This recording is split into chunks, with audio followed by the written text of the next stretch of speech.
Ada dua jenis pembangunan infrastruktur. Pertama adalah infrastruktur statis dan yang kedua adalah infrastruktur dinamis. Pembangunan jalan tol, pelabuhan, bandara adalah kategori sebagai pembangunan infrastruktur statis. Sifat dari infrastruktur statis adalah penunjang kegiatan infrastruktur dinamis. Karena itu infrastruktur statis dibangun di banyak negara setelah siap pemakainya. Di Amerika misalnya di tahun 1940 sampai 1961, Amerika membangun infrastruktur statis besar-besaran. Tujuan utamanya adalah menyediakan pemanfaatan untuk industri otomotif Amerika. Mereka membangun jalan lebih dari 25.000 km.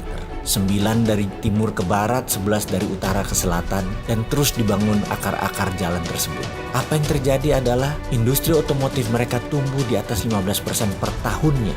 Sisi lain negara Cina membangun infrastruktur statis di awal tahun 90-an hingga tahun 2010. Hanya sisi timur negara tersebut yang dibangun, kemudian baru ke arah tengah. Karena sisi timur Cina adalah daerah produksi dan daerah pelabuhan untuk pendistribusiannya ke internasional. Membangunnya terbesar pun adalah jalanan dan rel kereta api.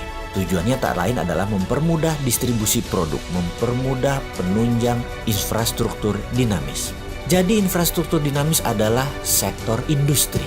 Seperti Amerika membangun industri hulu penyediaan bahan baku, menyediakan untuk pabrik-pabrik otomotif mereka, pabrik pengolahan biji besi, steel foundries, kemudian juga produksi perminyakan mereka, gasolin untuk bahan bakar mobil tadi, industri pangan, itu semua dikatakan sebagai infrastruktur dinamis karena tujuan disebut dinamis adalah bergerak mengikuti kebutuhan pasar. Seperti juga sisi lain Cina. Cina membuat peraturan mendukung infrastruktur dinamis dengan peraturan yang super bebas. Cina boleh meniru, melakukan imitating. Cina di tahun 90-an, 2000 masih dikatakan sebagai imitating country, negara peniru. Sekarang Cina disebut innovating country, negara pencipta. Kita semua tahu kata-kata bijak dari Pini Sepuh kita yang mengatakan Allah bisa karena biasa. Jadi setelah biasa meniru, mereka sekarang mengerti apa yang terbaik dan setelah itu menciptakan produksi baru yang kreatif dan inovatif. Itulah Cina sekarang yang membangun infrastruktur dinamis terlebih dahulu baru infrastruktur statis. Demikian juga infrastruktur Amerika. Dinamis dulu